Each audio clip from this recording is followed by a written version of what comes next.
Welcome back to another episode of Excuse My Grandma. It's Kim and my co-host, Grandma Gail. So we've taken a few weeks off the podcast and a bit from posting on social media as well due to what's going on in the world right now with Israel. And we feel now it's time to kind of elaborate on some of our thoughts. Well, and I think it's important for the people who listen to us and who we reach out to understand our feelings and why, the whole world is saddened by this barbarism. There's no answer for this. This isn't a political issue. This is not a country against country.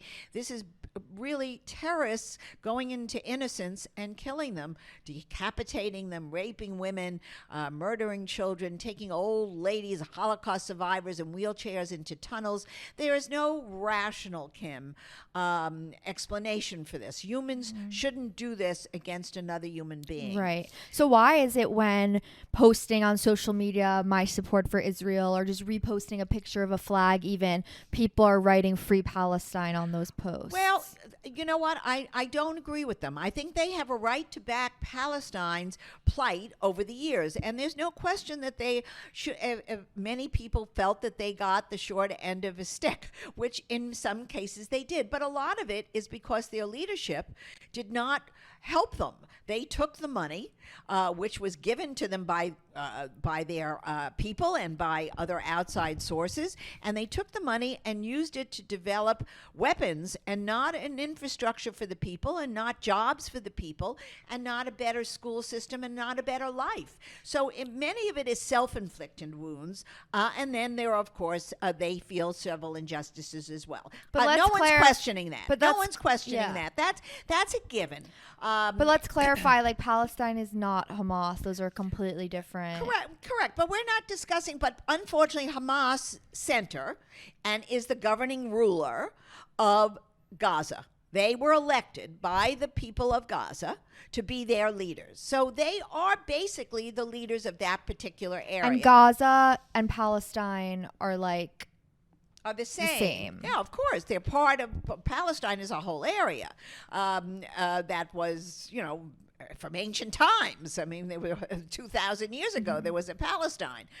There was a Holy Land. But what's happened is it's been divided over the course of wars and after 1948 into different sections. And then, of course, with recurrent wars, it was restructured. And they're not terrific places, but they're not inhumane places. They're cities, and they have community. They have schools and hospitals, and I've been to several parts of the West Bank many years ago. I was also in Gaza. I was in Hebron. I've been in all these places.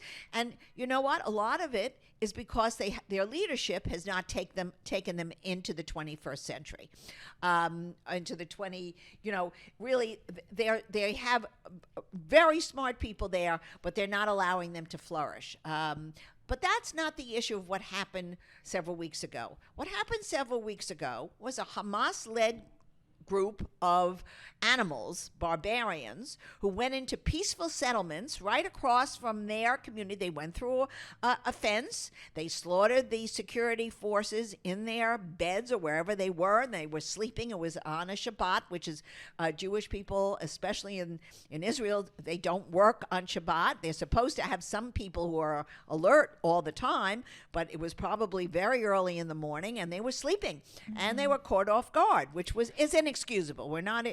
I'm not excusing that lapse of security. However, I mean, what happened though? The lapse of security, like, could know. There have been? That's going to be investigations, Kim, for years to come. It's like what happened. How did we miss 9/11? Right. This is Israel's 9/11. Yeah. I think everybody has to understand that. And for most of Hamas, I'm just going to say, Hamas is a terrorist organization that is basically sponsored by Iran, who is a major player and is a country in the Middle East that is spreading terror in Lebanon, in Yemen, in Iraq, and they support all these terrorist What do you groups. mean sponsored by? They are given money, they give guns, they give aid, they give food, they have people who indoctrinate the young people into their cultural opinion, and their foremost opinion, before we do any other conversation, is the annihilation of the entire Jewish race.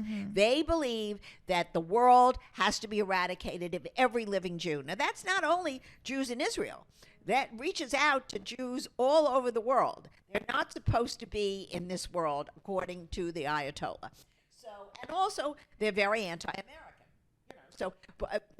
So this isn't only an attack on Israel; it's an attack on Jews all over the world. Yeah, and Western culture and America. Well, eventually, any democracy Yeah. that might not agree with their philosophies, Right, their which radical most of us philosophies. don't. And you know what?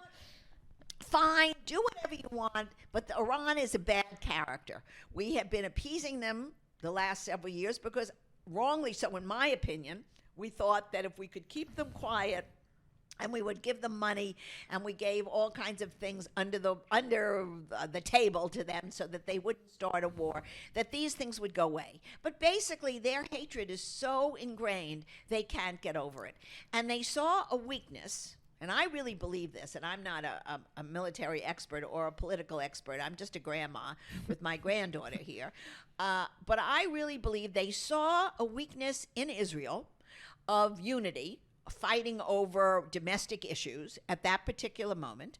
They saw that the UAE wanted to, the Saudis and the Israelis were going to sign it and get on board the Abraham Accord. So they would become involved with Israel on a friendly basis, doing business, interchanging ideas and whatever. And they didn't want that. They didn't want that progress. They felt this was a weakness. And also in the American Congress, they saw division. And they see the Americans themselves are so politically on the different polar thought processes. They figured the world is sleeping. And they did it. They got 1,000 soldiers who were completely young men who took the opportunity on a Saturday early in the morning to cut through fences, power glide over a deserted, almost not desert conditions, but certainly isolated areas into the south of Israel, southern part of Israel, which is right over the Gaza boundaries. This country is a tiny little country. It's not even the size of New Jersey. Was there attacking Tel Aviv too? Well, there are rockets, but their big push was in the beginning. Besides going in and massacring those kibbutzim in the southern towns, who were completely farmers, and they're not. These are not These are not soldiers. The whole thing is they're not soldiers. These are civilians. Mm-hmm. So this Hamas group. That's why people are equating it to 9/11, to be clear, because it's like, of course, there's fighting in Israel and all the time, different countries, and different countries, but it's their soldiers, not versus soldiers. But then what I don't understand, versus just like children and babies, and we're not raping people and doing that. And you're not going into a song festival and massacring 260 young people, right, and murdering them in cold blood, just shooting them indiscriminately. Yeah, when someone isn't, because they were Jews, right? There probably were many non-Jews in there too, but whatever it was, they wiped them all out. So babies, the babies in the kibbutzes, they beheaded them. They found 20 babies in one of the towns. The soldiers are crying. The soldiers who were discovering these atrocities, and these are hardened guys. These are guys who are trained. When you go into a house and they found babies without their heads, I mean, who does this? Animals don't treat their young like this. I don't unless understand. they're tarantulas. I don't even think they eat their babies. I think they eat their spouses. Which makes more sense. Exactly. No, I think they've lost humanity. And this is what we all have to join forces with, Kim.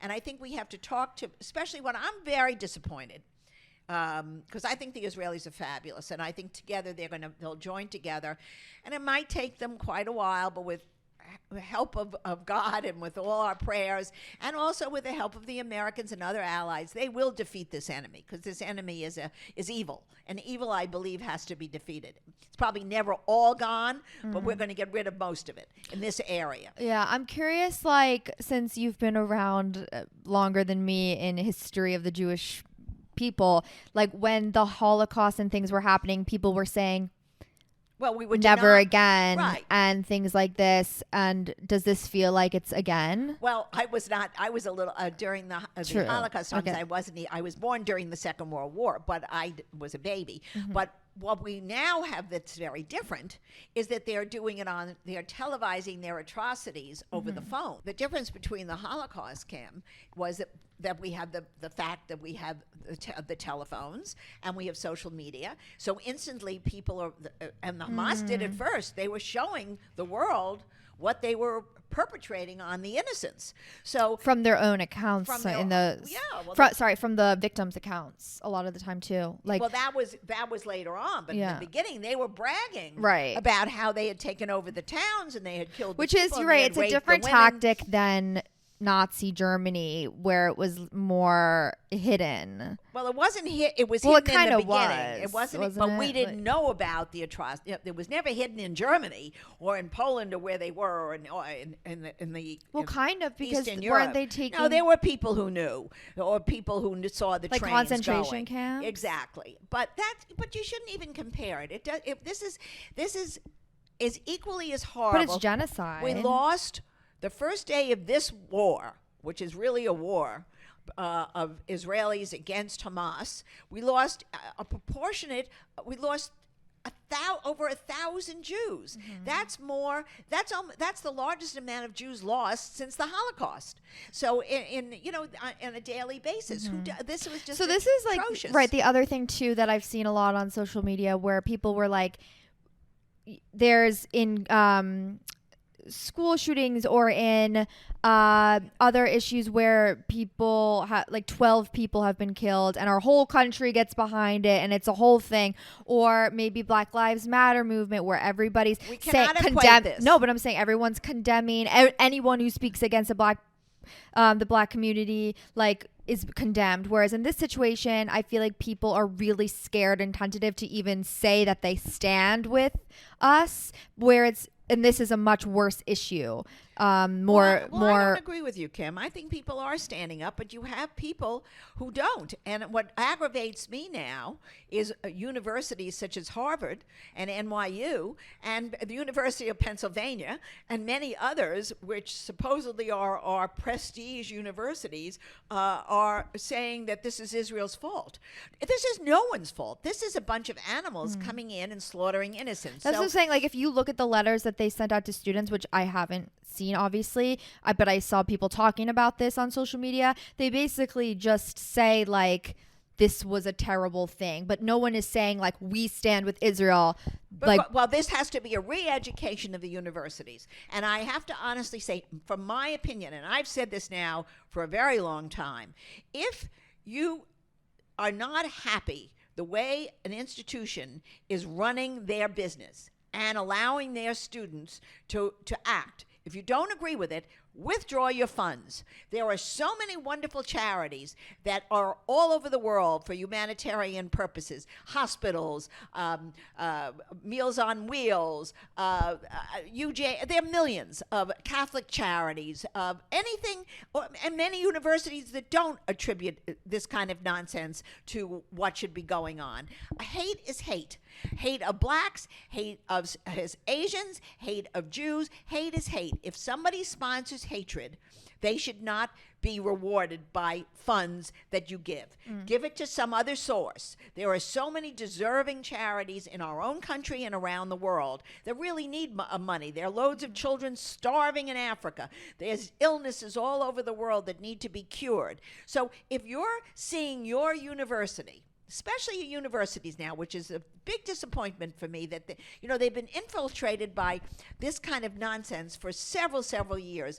You can have a disagreement on things. People don't all have to think the same way, but they have to respect each other's opinions and listen to them. It still doesn't warrant one person getting killed over it.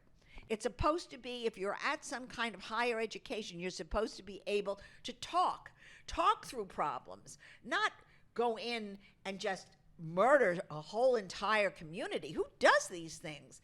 So I think that's our feelings on it. We've been I've been a little sad with some of the responses in certain parts of New York. Our leaders have been very good. I think President Biden has been wonderful and has given his support to Israel. And our servicemen are all, backing what they know is wrong. That's the one kind of nice thing, I guess, that I've experienced of all of this is that I do feel a greater sense of community with the Jewish people in New York, online, of everyone kind of checking in on each other. How are you doing during this time? Did you have any family there? This is only the beginning. This is our problem now. We're only in the beginning stage of this. So I think people have very short memories, and they have to keep remembering what happened on that Saturday morning when they stormed the fence and went in and massacred all these individuals. So I'm hoping upon hope that Kim, through some miracle of life, something good comes out of this, because this is just horrendous. And I think the world is saddened. Yeah. We've lost wonderful people for no reason. And it's going to be now on both, it's on both sides. You lose innocence on the other side as well, because they're what do you call it? It's like, well, who's ever politically around the bad guys gets taken down with them. So it's very sad. So I'm hoping that in the next couple of months, we're going to see something good come out of this evil. And now I think we have to talk about something else, Kim, because we've gotten ourselves so sad that we have to really lift our spirits a little. Yeah, that's the other thing. I want to share with all of you what we've been up to in our lives, because a lot of people have said that they have gotten a sense of family and comfort with seeing our videos and interactions. So I also, on the other hand, didn't want to stop cold turkey sharing everything and making people smile during this time. And same in our daily lives. Of course, we're watching the news a lot, but we also want to spend time together and try to take see a walk, beauty where we can, and all of that. So we have been trying to do that. And on that note, we wanted to answer some questions that you all wrote in. Old questions. I mean, these are not new questions, I don't think, Kim, they right? came in last week. Oh, so they did. Oh, okay. We're going to go through some of those now. Question number 1. Where was Grandma Gail's wedding? Oh, my wedding was in Manhattan at the Plaza Hotel in September of 1963. It's classic. And I had doves coming out. I'll still remember it. At the end of the ceremony, they let doves out of Where the do they cage. go? Well, they go back in the cage after the thing. How do they trained. capture them again? Oh, they're trained? They're trained. They were the caterer, brings them in or whatever. I'll never forget that. That's pretty, but also kind of like animal sort of cruelty. Gross, sort of gross when I think about it. Yeah. A lot of questions I feel like about your hair always. Oh, no. Do you have a specific hair color you use, or is it Well, I'm gray, so if they really want to know my secret, I have only the colorist knows that. But it's just a base color, and then they put streaks in it. And hopefully, but it's not a specific number sometimes. Well, there probably is, but I have no idea. I don't do it myself. Right. And it's not always the same. Some weeks are better. Sometimes you're I hate how this is. It's too brown. It's too blonde. Too blonde. Yeah. You've been doing that for 30 years, and I feel like you'll be doing that for 30 more years too. I guess so. I tried to go back to a dark color once, and everybody said they didn't like it. I kind of remember that. I didn't like it. If you're blonde, I think you should be blonde. But I wasn't blonde. I was originally had brown hair. No, I know, but I mean now. Well, now because everybody. I feel like if you're gonna have blonde hair, don't make it somewhere in the between. Have blonde hair. How do you react to your mom's new dates after a divorce? Well, depending on your age. I Yeah. mean, I don't know how old the questioner is. Oh, but she doesn't give her age, or he doesn't give it.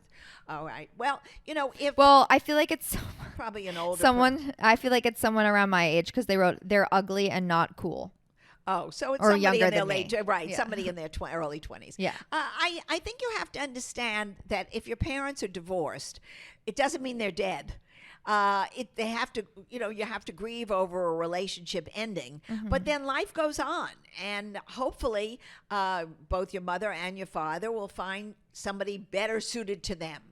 because very often what happens, people just grow out of each other's relationships, and it's just natural. But then I think they don't like this if they new don't date. like the person just because they're dating their mom, that's not fair. But what if they're ugly and not cool? Well, I think if they're ugly or not cool, that's not your decision. That's your mom's. To her, Unless maybe they are good. Yeah, but unless they're mean rude to you. Yeah. Exactly. If they're Then not you should tell nice your to mom. you, then you can. Or no, whatever, depending on your age. But if you're in your 20s, get over it. I mean, you know what? You have friends of your own. You know, don't forget, if you're in your 20s and you're objecting to your mother's dates, why don't you worry about your own dates? But I also think your mom has more allegiance to you than their date at this point, so you can like tell you them. Say if somebody's being not right. Yeah. But I think if you don't like the way somebody's wearing their hair or buttoning their shirt, right. you know, give it a rest. Yeah, I agree. Do you think Kim prefers to be single right now? I think Kim is busy with her own career, and right now there's nobody. If somebody fabulous walked through the door, and then I would not the prefer to perfect be single. bachelor, she would not throw him out. However, at this particular moment in time, he's not here, so she's having fun with what she's doing. Good answer. What to do if you're not sure your career is the right one? Well, many people have several different careers. And, you know, it's if you're born to be a doctor or you're born to be an artist, that's it. But many people have many different ideas of how their life should go.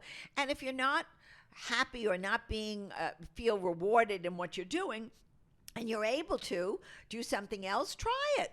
You know, you have to have, it depends how old you are. If you're young and you're not committed to a family and you really want to take a real drastic change, why not? If you have responsibilities at home, then you have to be a little more careful and perhaps try it on a smaller scale first and make sure that the alternative is really where you want to go. You can sort of do it as a hobby first and then get into it. It depends on what stage you are in your life. Don't you think so, Kim? Agreed. Okay. Favorite TV show? Also, are you watching The Golden Bachelor? Oh gosh, we love it. Yes, We we're love obsessed. it. We think it's so cute. Yeah, I think this is my favorite Bachelors because it's more mature, and I guess I never liked the antics. There's no like drama. Right. Well, not yet. Not yet. I'm sure there will be. We've be. only had 2 or 3 episodes. But I think they're a little more responsible, and there's no mudslinging, and they're not wrestling in that mud. No.